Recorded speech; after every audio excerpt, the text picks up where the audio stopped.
Good afternoon, Yellow Army. Hope you've all had a great weekend. Now, today I'm delighted to be joined by two of the club's most promising young talents, Louie, Slough and Olaf, Koszela.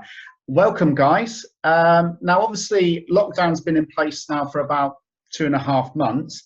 You've both celebrated birthdays in what we should call unusual circumstances. How did they go? If we begin with you, Olaf. Well, it was all right, obviously I was stuck inside the day, but I enjoyed it. Either way, I was, spent with my family.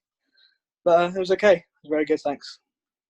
Yeah, I guess obviously spending it with your family meant everyone could keep check on you. It was because it was your 18th, of course, wasn't it? Yeah, it was a sensible birthday, to be fair, believe that. But it was all right.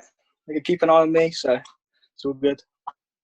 And what about you, Louie? Because, of course, you had your birthday during lockdown as well. Yeah, no, mine was fine, to be fair. I mean, luckily the weather was all right, wasn't it? So, yeah, I was just with my family and spent it in the back garden. Well, a belated happy birthday to you both, nevertheless, guys. I hope it was a decent one. Now, of course, last week came the news that two more members of the youth team, JJ Evans and Owen Price, are also going to be signing professional deals with the club. I guess they're two guys that you both know pretty well.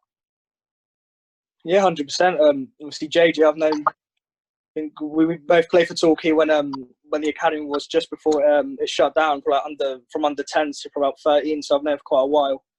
And then Pricey, I've known for the last 2 years. Two big talents, and I think they thoroughly deserve having a professional contract, and hopefully they can strive on and have a good year next year.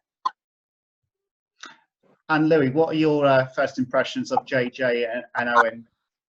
Yeah, well, last year I obviously wasn't in the under-18, so I'm not too sure on how they did last year, but they obviously done pretty well. But the year before, there was obviously like to tell that they were like the best players like in the team. But yeah, no, they both got quality. It's just if they can take that into the first team now, but I'm sure they can.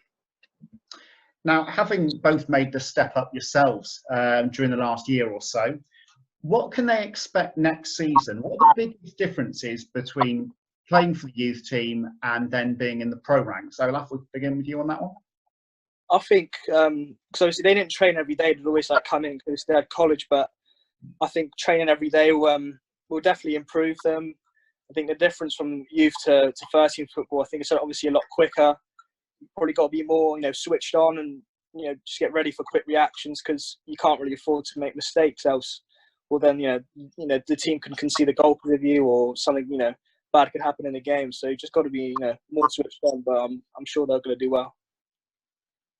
Now, Louie, obviously you came through the South Devon College route as well. What did you notice were the main differences between training with the youth team and then training with the first team? I'd probably say the biggest change was just the tempo in training.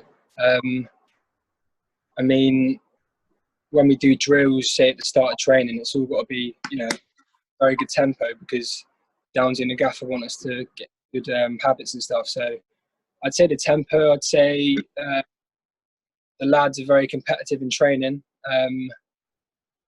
I'd say them two really, just competitiveness and the tempo in training. Yeah. Now, if we could talk to you both about your respective seasons individually for a moment. Olaf, obviously you can continue to score goals at pretty much every level, be it in friendlies before the season, during the season. You've got a hat-trick against Elmore in the Devon Bowl, and has scored loads of goals for the youth team as well. How do you feel, though, that your individual game has developed during the last 12 months? Yeah, as you said, I think obviously I scored a decent amount of goals this year, but I think probably since last year, which was my first proper year, kind of the first and stuff, I think my confidence has got a lot better, but I think I've still got quite a big, kind of long way to go. I think I can be more confident, but I think physically I've got maybe a little bit stronger, maybe a little bit sharper. I think I've definitely got a little bit quicker. Technically, I think my touch has got a bit better, but obviously, there's always room for improvement. So hopefully I'll try and work on that next year. But I think them two most, just physicality and understanding the game a little bit more. With the first team, with the youth team, obviously Toddy coming in as well, helping me quite a lot in the under-18 games. But yeah, probably them three. And of course, you also had that loan spell at Tiverton Town and played your first minutes at National League level. What was that like? Well, I went on loan to Tiverton. It was a very good experience. They were very welcoming. Sorry. I think I played, I think, around 8 games, and I've just started to get my rhythm probably around the 4th or 5th. I was kind of getting used to it. I was getting used to the new team. But obviously, I scored a couple goals, which made me quite happy. I had a couple assists, but it was just a good experience, to get loads of minutes, with men's football. And I think it definitely helped me. And obviously, I got my first minutes in National League as well, which is an amazing moment for me. Also, come on against Chesterfield away. So yeah, it was great. It was the target that I wanted to come on in front of quite a lot of people. So I'm glad I've done that. So hopefully next year I can kick on and improve as much as I can. Very modest of you, Olaf, to not mention that you scored in your debut for Tiverton there. I think I'm right in saying that, aren't I? Yeah, it was a nice goal, but. Now, Louie, for yourself, signing professional terms with the club and following in your grandfather's footsteps must have been a very proud moment for yourself and the family, with Alan, of course, gracing the likes of Peterborough, Fulham, Luton, and Millwall. Yeah, definitely. I mean, I'd be lying if I wasn't to say that if my granddad wasn't a professional footballer, then, well, I don't even know what I'd be doing. I think I'd still be liking football. I probably wouldn't be where I am today because from a very young age, I was sort of, taught if you want to be a footballer, you've got to want it from day one. And I think I got that from my dad as well, because my dad obviously looked up to my granddad. And then when I was younger, I looked up to my dad, not anymore. But I'd just say, like, a lot of people in the Bay know my granddad. So, for him to be a pro was someone to look up to, and hopefully I can have the career like he did, because it was amazing. The stories he tells us and stuff, it's just something that you want to do when you're older. So, hopefully. And it continues the Torquay United link, of course, because Alan was a coach at Torquay United in the early 1980s. Now, obviously, your season, your first as a pro, injury did restrict things a little bit. Can you just tell us how the recovery went? Yeah, so it was long. So I think my first scan was October the 23rd, which is ages ago. It was a weird one, really, because I was in training, and like for a couple of weeks my lower back was just feeling really, really sore. Just striking a ball and stuff, it was just really sore. And then until one day, I think I was doing like either side at the end of the training, and I sort of fell backwards, and something like triggered my lower back. And I just said to Kai, obviously, I just said, like, it's like something's not right. Like, the last couple of weeks it's been bearable, but now it's not.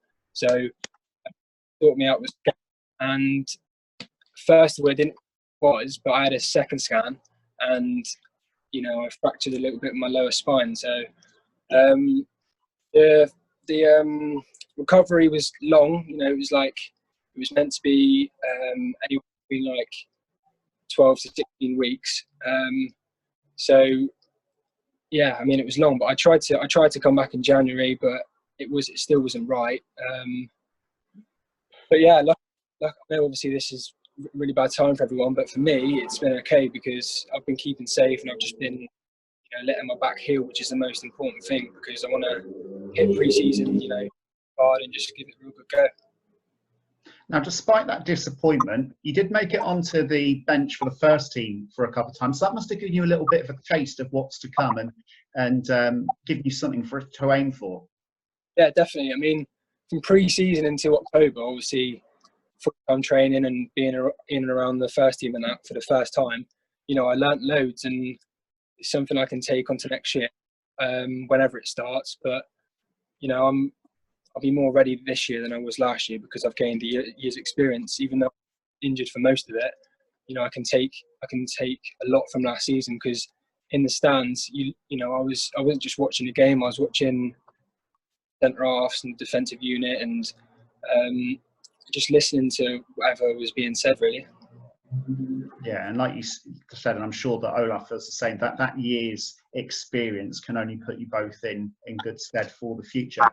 So finally, guys, what are your aims for the 2020-21 campaign whenever that gets underway? If we start with you first, Olaf. I just think to be more involved, obviously, with the first team. Obviously, this year I only had a couple of appearances, but I think that was just because we obviously stepped up a league. And the year before, which was my first year, was Conference South, and I think there's quite a big jump from that. But I think this year was just the year to kind of mature, I think, on and off the pitch, just to make me mature and just, make me stronger. But next year, hopefully I can, like I said, just get a couple more minutes, hopefully come off the bench consistently, score a couple goals, hopefully in cup games and in the league. That's probably the biggest thing, try and get my goals, and just going to carry on working hard and keep my head down, and then hopefully good things will come. Because that's an important thing to touch upon, Olaf, isn't it? Is that obviously you made your debut the previous season, scored against Chippenham, which was was a great moment, and that for you and for the club. But United were playing against predominantly part-time teams, whereas that's not the case in the National League. Yeah, exactly. Just obviously, Conference South, you had people that they'll be working, and then they'll be turning up to games, or they only train like once a week, where we were training every day. So there's a big difference. But like you said, it's just this league's obviously a lot tougher. So it just means that I've got to be more physically ready and mentally ready. And like I said, hopefully next year that'll be it. And Louie, yourself, what are your main aims for the season once it gets underway?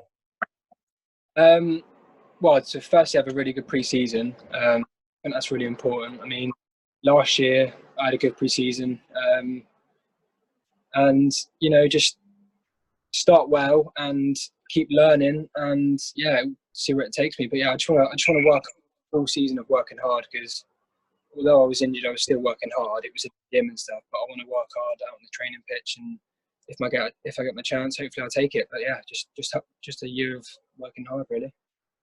Well, of course, you weren't the only player that was injured, unfortunately, last season. It did seem to strike a number of players down, but we hope that those injury problems that you've had are now behind you. Thanks for joining us both today, guys. I know that I'm to speak on behalf of all of the Yellow Army when I say that we're looking forward to seeing you all in action as soon as possible. In the meantime, Yellow Army, take care, keep safe, and we'll speak to you all again very, very soon.